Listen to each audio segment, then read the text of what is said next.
from the book Vine for Children. It is story time at the Vine. And I am so pleased to read Bark, George by Jules Feiffer, published by HarperCollins. It's one of my favorite fun books. Makes me giggle, and I've read it so many times. So let's get started. Who do you think that is? I think it's George.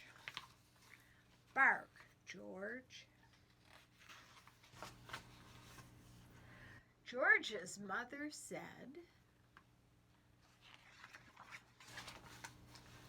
"Bark, George." And George went, "Meow." "No, George," said George's mother. "Cats go meow, dogs go arf. Now bark, George." And George went, "Quack, quack."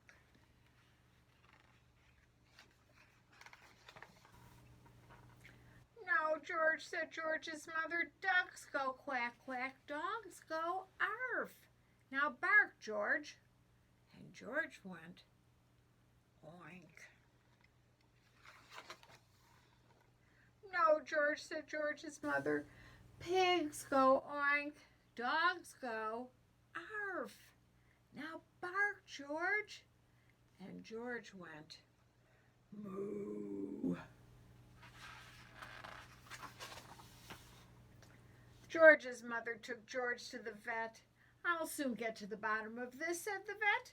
"Please bark, George." And George went, meow.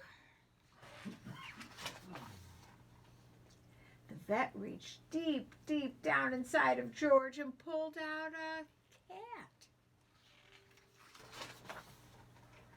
"Bark again, George." And George went, quack, quack.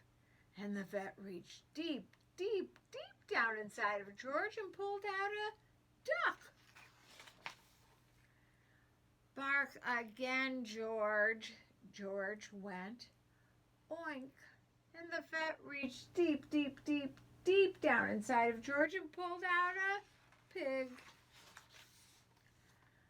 "Bark again, George." And George went, moo. The vet put on his longest latex glove, and then he reached deep, deep, deep, deep, deep, deep, deep down inside of George, and he pulled out a cow.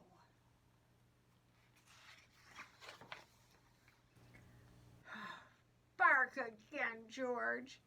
And George went, arf. George's mother was so thrilled that she kissed the vet and the cat and the duck and the pig and the cow. And on the way home, she wanted to show George off to everyone on the street. So she said, "Bark, George." And George went, hello. And that is the end of the story. Thank you for tuning in and for listening, and we'll have more stories every day from Storytime at the Book Vine. Thank you.